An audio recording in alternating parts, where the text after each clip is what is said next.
ఏపీలో కూడా చాలా మంది రాజకీయ నాయకులతో మీకు పరిచయాలు అంటే బొజ్జల రామకృష్ణారెడ్డి గారు కావచ్చు, ఇట్లా నాకు చాలా బొజ్జల గోపాలకృష్ణారెడ్డి గారు, బొజ్జల గోపాలకృష్ణారెడ్డి గారు. నాకు అంటే ఆయన అన్న లాంటివాడు. నాకు ఇప్పుడు నుంచి కాదు, ఒక 25 సంవత్సరాల నుంచి హీఈస్ లైక్ అ ఫ్యామిలీ. అంటే ఆయన నాకు ఫ్యామిలీ లాంటి ఆయన. ఇంకా ఎవరితో పరిచయాలు ఉన్నాయి మీకు ఏపీలో? చాలామంది ఉన్నారండి. ఇప్పుడు నేనేమన్నా అంటాను అనుకోండి, ఆ ఏపీ వాళ్ళు ఏమన్నా చేపిస్తున్నారని చెప్తాడు ఆయన ప్రతిదానికి. అంటే అది గుమ్మడికాయ దొంగ అంటే అది భుజాలు చూసుకున్నారంటారండి, అట్లాంటిది అయిపోతుంది. చాలామంది ఉన్నారు. I know lot. అంటే చాలామంది అక్కడే కాదు, బీజేపీలో కూడా చాలామంది పరిచయం నాకు. కాంగ్రెస్లో మంచి అంటే అధిష్టానం వాళ్ళంతా నాకు మంచి పరిచయము. కానీ నేను ఎప్పుడు ఏ రాజకీయ నాయకుని దగ్గర ఒక్క పైరువి తీసుకొని లైఫ్లో వెళ్ళలేదు. మంచి చైన్ స్మోకర్ ఉన్నట్టున్నారు మీరు. అవునండి.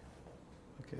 నేను లైఫ్లో ఎప్పుడు మందు తీసుకోలేదు, వేరే ఏం దందాలు లేదు. ఒక్క స్మోకింగ్ చేస్తాను, దాని తప్ప ఇంకే వేరే అలవాటులు ఏం లేవండి.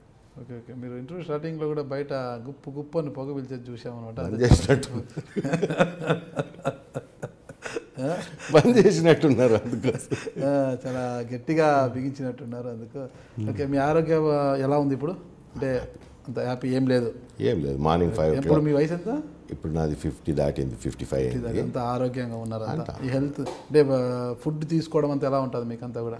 నేను 2 times తీసుకుంటానండి. ఒకటి 11 o'clock మార్నింగ్, మళ్ళీ ఒక 6:30 ఈవినింగ్. అంతే. ఈ పెళ్ళిళ్ళ లేకపోతే బయట ఫుడ్ ఏం తినను, ఇంటి భోజనం చేస్తాను. రోజుకి 2 సార్లు అంతే. మార్నింగ్ వాక్కి పోతాను, ఒక 4.5 kilometers వాక్ చేస్తాను, అంతే. ఓకే. రాజకీయంగా మీ లక్ష్యం ఏంటి అసలు? సొసైటీలో మార్పు రావాలి. మీ లక్ష్యం ఏంటి? అదే నా లక్ష్యం. ఒక లక్ష్యం ఏమంటే, ఈ దోపిడీలు ఇవి అన్నీ పక్కకు పెట్టేస్తే మన కంట్రీ కూడా చాలా పెద్ద స్థాయికి వెళ్ళిపోవచ్చు. ఇవన్నీ పక్కకు పెట్టేస్తే, ఈ దొంగలని బయట తరిమేస్తే మన కంట్రీ చాలా పెద్ద స్థాయికి పోయే అవకాశం కూడా ఉన్నది, స్కోప్ కూడా ఉన్నది. మన దగ్గర అంత యువకులు ఉన్నారు. మన కంట్రీలో ఉన్నంత యువ సేన ఏ కంట్రీలో లేదు. కానీ మీరు అర్థం చేసుకుంటలేరు, జనాలు అర్థం చేసుకుంటలేరు. అది ఏమంటే, ఇంత మంచి అవకాశం ఇప్పుడు మనకి 10 to 15 years దాకానే ఉంటుంది. ఈ 15 years టైంలో ఖచ్చితంగా ఏమైనా చేసుకుంటే మనం బాగా సాధుకోవచ్చు లైఫ్. అంటే ఒక్క చెట్టు పెట్టినోడు నేను మామిడి పండ్లు తిట్టానని ఆ ఉద్దేశంతో పెట్టినప్పుడు అప్పుడు ఎవరైనా తింటారు, ఎవరైనా దాని రుచి అనుభవిస్తారని అట్లా ఉండాలి. కానీ సెల్ఫ్లెస్నెస్, గ్రీడ్ ఇప్పుడు గ్రీడ్ మొత్తం మన రాజకీయ నాయకులకు పాడు చేస్తున్నది.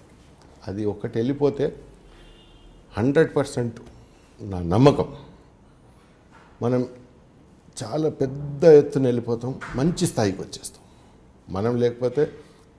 మనం ఎంజాయ్ చేయలేకపోతే కూడా అది మన పిల్లలు అనుభవిస్తారు.